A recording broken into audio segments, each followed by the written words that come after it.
Good morning বন্ধুরা, কেমন আছো তোমরা সবাই? আশা করছি সবাই খুব ভালো আছো, আর আমরাও কিন্তু বেশ ভালোই আছি। তো প্রত্যেক দিনের মতো আজকে একটা নতুন ব্লগ নিয়ে চলে এসেছি। সোনালিস ক্যানভাসে সবাইকে জানাই অনেক অনেক স্বাগত এবং ভালোবাসা। এখন ঘড়ির কাঁটাতে বাজে ওই 8টা মতো, আর ঠিক এই মুহূর্ত থেকে তোমাদেরকে সাথে নিয়ে আমি আমার ব্লগটা স্টার্ট করছি। যে যেখান থেকে আজকে আমার এই ব্লগটা দেখছো সবাইকে জানাই অনেক অনেক ভালোবাসা, আর প্রত্যেকের কাছে অনুরোধ রইল স্কিপ না করে পুরো ব্লগটা দেখার জন্য। আশা করছি প্রত্যেক দিনের মতো আজকের ব্লগটাও তোমাদের খুব ভালো লাগবে।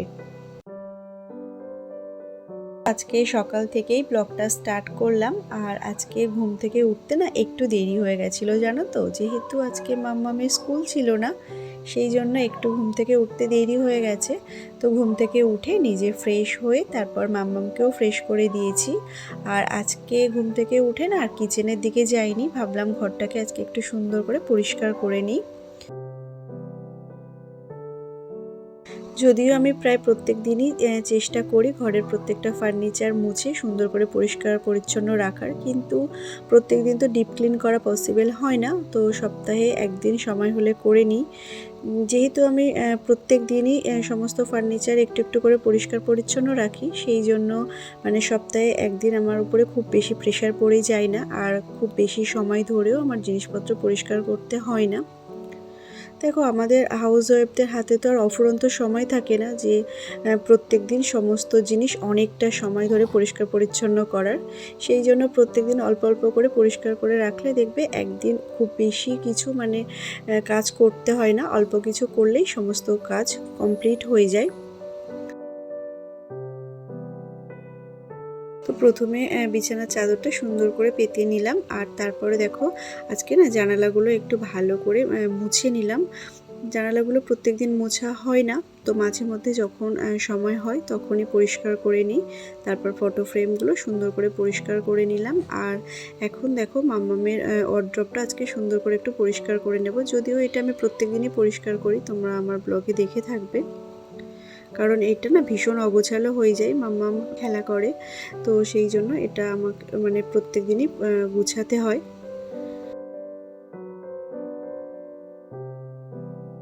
আমাদের মতো হাউসওয়াইফদের জীবনে প্রত্যেক দিন এই সমস্ত কাজগুলো অনেক বেশি একঘেয়েমি কিন্তু এনে দেয়, কিন্তু কিছু করার থাকে না। সেই একঘেয়েমিটাকে কাটিয়ে হাসি মুখে কিন্তু আমরা দিনের পর দিন একই কাজ করে থাকি।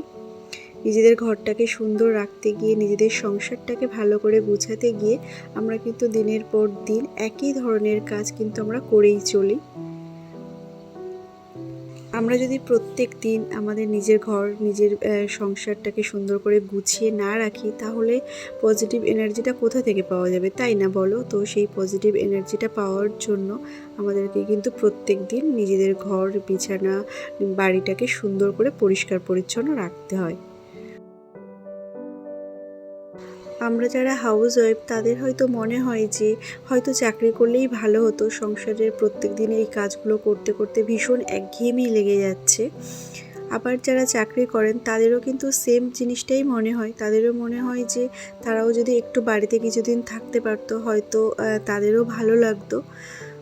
তো আমরা যখন নদীর এক সাইডে দাঁড়িয়ে থাকি তখন মনে হয় হয়তো অন্য সাইডের মানুষগুলো অনেক বেশি ভালো আছে, কিন্তু অ্যাকচুয়ালি সেটা হয় না। আমার বিয়ের আগেও আমি না চাকরি করতাম জানো তো, কিন্তু তারপর আমার বিয়ে হয়ে যায়, আর আমার বাপের বাড়ির থেকে আমার শ্বশুর বাড়ির ডিস্টেন্স এতটাই বেশি হয়ে যায় যে চাকরিটা করা আমার পক্ষে অনেকটাই কষ্টকর একটা ব্যাপার ছিল। তাহলেও আমি চাকরিটা কন্টিনিউ করেছিলাম, কিন্তু যখন আমি প্রেগনেন্ট হই, তো প্রেগনেন্সি চলাকালীন আমার হাজব্যান্ড চায়নি যে আমি চাকরিটা করি। আর তাছাড়া আমার লাইফে না প্রচুর ক্রাইসিস পিরিয়ড এসেছিলো, তো যার জন্য আমার চাকরিটা আমি রাখতে পারিনি, আমি ছেড়ে দিতে বাধ্য হয়েছিলাম। এই প্রসঙ্গে আমি তোমাদের একটাই কথাই বলবো যে যাদের এরকম মানে প্রেগনেন্সিতে অনেক ক্রাইসিস পিরিয়ড আসছে তারা প্লিজ পিছিয়ে পড়ো না, হাল ছেড়ে দিও না। তোমরাও মনের জোর রাখো। আমি বলছি তোমরা একদিন ঠিক সাকসেস হবে। আমারও অনেক সমস্যা ছিল, তো সেই সমস্ত ক্রাইসিস পিরিয়ড কাটিয়ে আমি কিন্তু আজকে একজন মা হয়ে উঠতে পেরেছি। আর তোমরাও পারবে। দেখো পাড়ার লোকে বা নিজের ফ্যামিলির লোকে হয়তো অনেকে অনেক কথাই বলবে, তো সেই সমস্ত কথা সমস্ত কানে তুললে বা সেই সমস্ত কথা মাথায় রাখলে জীবনে এগিয়ে যাওয়া যায় না। তো সমস্ত কথা ভুলে গিয়ে নিজের মতন করে বাঁচো। যদিও আমার এই সমস্ত ক্রাইসিস পিরিয়ডে জানো তো আমার ফ্যামিলি মানে সবাই আমার পাশে না থাকলেও আমার হাজব্যান্ড কিন্তু প্রচুর পরিমাণে আমার পাশে ছিল ডে 1 থেকে, আর আজ পর্যন্ত ও কিন্তু আমার পাশে ছিল। আর ও আমার পাশে ছিল বলেই হয়তো আজকে মানে আমি এই জায়গায় এসে দাঁড়াতে পেরেছি, আমি জীবনে সাকসেস পেয়েছি। হ্যাঁ, হয়তো আমার মানে চাকরিটা চলে গেছে বা আমি চাকরিটা ছেড়ে দিতে বাধ্য হয়েছিলাম, কিন্তু দেখো আমার যেটা মনে হয় যে একটা চাকরির থেকে কিন্তু একটা মা ডাক শোনাটা অনেক বেশি ইম্পর্টেন্স। এটা হয়তো সবার সাথে এই মতের মিলটা নাও হতে পারে, কিন্তু এটা আমার মনে হয়েছিল, তো সেই জন্যই আমি চাকরিটা ছেড়ে দিয়েছিলাম।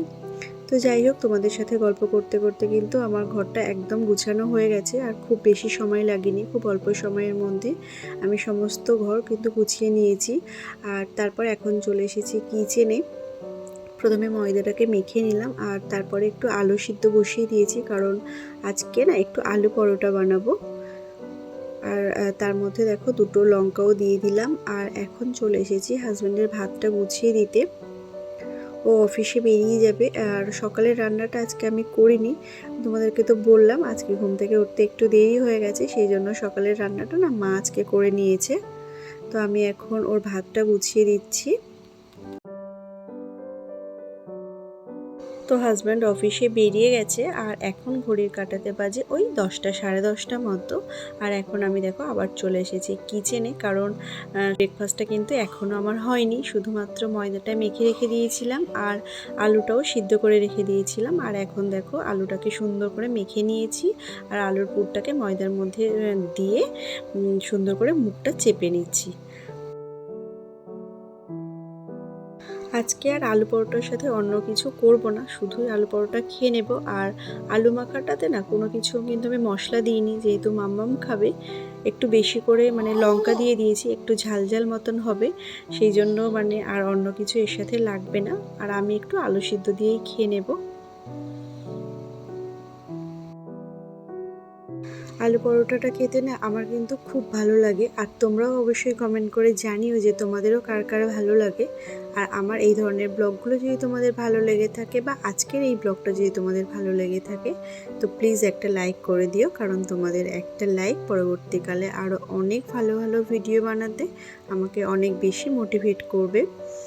আর যদি মনে করো যে আমি ইউটিউবে একটু জায়গা করে নিই, তো প্লিজ আমার চ্যানেলটাকে সাবস্ক্রাইব করে দিয়ে আমার পাশে থেকো। আর যারা অলরেডি সাবস্ক্রাইব করে দিয়েছো তাদেরকে তো অসংখ্য ধন্যবাদ, আর যারা এখনও পর্যন্ত সাবস্ক্রাইব করোনি তারা প্লিজ সাবস্ক্রাইব করে দিও। তো দেখো আমার আলু পরোটাগুলো ঠিক কতটা সুন্দর হচ্ছে, আর আজকে জানো তো আলু পরোটাগুলো খেতেও বেশ সুন্দর হয়েছিল।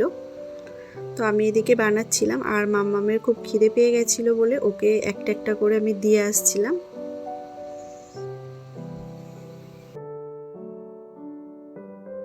মাম্মামের খাওয়া কিন্তু হয়ে গেছে আর আমি এগুলো খেয়ে নেব, তারপর হচ্ছে স্নান করব, স্নান করে পুজোটা দিয়ে তারপরে আমি আবার রান্নার দিকে যাব, মানে দুপুরের রান্নাটা করব। সকালে উচ্ছে আর আলু ভাজা হয়েছিল, তো সেটাই আছে। আর আমি একটু মাছের ঝোল করে নেব। তো দেখো আমি এখন হচ্ছে স্নান করে নিলাম আর বেশ কিছু জামা কাপড় ছিল, তো সেগুলোকে কেচে এখন হচ্ছে চলে এসেছি ছাদে, জামা কাপড়গুলো মেলে দেব, তারপর হচ্ছে নিচে গিয়ে একটু পুজো দিয়ে তারপরে হচ্ছে রান্নার দিকে যাব। এখন এমন একটা ওয়েদার না যে কিছুই বোঝা যাচ্ছে না, মানে যে এটা কি শীতকাল নাকি বর্ষাকাল নাকি গ্রীষ্মকাল। মাঝে মধ্যেই দেখো ভীষণ গরম, আবার মাঝে মধ্যেই ভীষণ ঠান্ডাও পড়ছে, আবার মাঝে মধ্যে বৃষ্টিও হচ্ছে। যেমন গতকাল রাত্রে আমাদের এদিকে তো প্রচণ্ড বৃষ্টি হয়ে গেছে, তারপর থেকে বেশ ওয়েদারটা ঠান্ডা ঠান্ডা ছিল। আজকে আবার এত পরিমাণে রোদ উঠেছে যে মানে ছাদের উপরে একদম দাঁড়ানোই যাচ্ছে না, এতটাই গরম। আর এই জন্য না মানে ঘরে ঘরে প্রায় অসুখ বিসুখ লেগেই আছে। প্রত্যেকটা বাড়িতে প্রত্যেকটা বাচ্চার যেন সর্দি কাশি প্রায় লেগেই আছে। আর শুধু বাচ্চাদের না, বড়দেরও এই ওয়েদারের সাথে মানে অ্যাডজাস্ট করাই যাচ্ছে না। তো যাই হোক, দেখো এখন চলে এসেছি কিচেনে, একটু মাছের ঝোল করে নেব। আর কালকে হাজব্যান্ড একটু বাজার থেকে লোটে মাছ নিয়ে এসেছিলো, তো সেই লোটে মাছগুলোকে একটু ফ্রাই করে নেব। লোটে মাছটা ঝাল করে খেতেও আমার বেশ ভালো লাগে, আর লোটে মাছের ফ্রাইটাও আমার খুব পছন্দের একটা খাবার। তো দেখো আমার লোটে মাছের ফ্রাইটা হয়ে গেছে, আর এখন হচ্ছে মাছের ঝোল করে নেব একটু ঝিঙে আর আলু দিয়ে। তো মাছের ঝোলটা করে নিলেই মোটামুটি রান্নাবান্না আজকের মতো কমপ্লিট হয়ে যাবে। আর একটু মাছের ডিম আছে জানো তো, তো ভাবছিলাম যে একটু সময় হলে মাছের ডিমের চপ করব, কিন্তু আজকে না আর একদমই ভালো লাগছিল না, একদম এনার্জি হচ্ছিল না। তো সেই জন্য আর করলাম না। যদি রাত্রে মানে সময় হয় আর এনার্জিও পাই তো তখন করে নেব। তো দেখো আমার মাছের ঝোলটা প্রায় হয়ে এসছে। এবেলার মতন আমার রান্নাবান্না মোটামুটি কমপ্লিট হয়ে গেছে, আবার হচ্ছে সন্ধ্যাবেলা করতে হবে। তো চলো তোমাদেরকে একটু দেখিয়ে দিই আজকে দুপুরের মেনু, যদিও তোমাদের অনেকটাই দেখিয়ে দিয়েছি। তো লোটে মাছের ফ্রাই করেছিলাম, আর এদিকে মাছের ঝোল, আর সকালের একটু উচ্ছে আর আলু ভাজা ছিল, তো সেটাই আছে। তো মাম্মামকে স্নান করিয়ে নিলাম, আর এখন হচ্ছে মাম্মামকে খাইয়ে দেব, তারপর আমিও ভাত খেয়ে নেব। তো খাওয়া দাওয়া করার পর আর ব্লগটা কন্টিনিউ করা হয়নি। আর এখন হচ্ছে বিকালবেলা, আমি আর মাম্মাম একটু বেরিয়ে পড়েছি শপিং করতে। আর কেন শপিং করতে এসেছি সেটা তোমাদেরকে তো অবশ্যই বলবো, আর তার জন্য তোমাদেরকে নেক্সট ব্লগটা দেখতে হবে। খুব তাড়াতাড়ি নেক্সট ব্লগটা নিয়ে চলে আসবো। তো আজকের মতো টাটা, সবাই খুব ভালো থেকো, সুস্থ থেকো।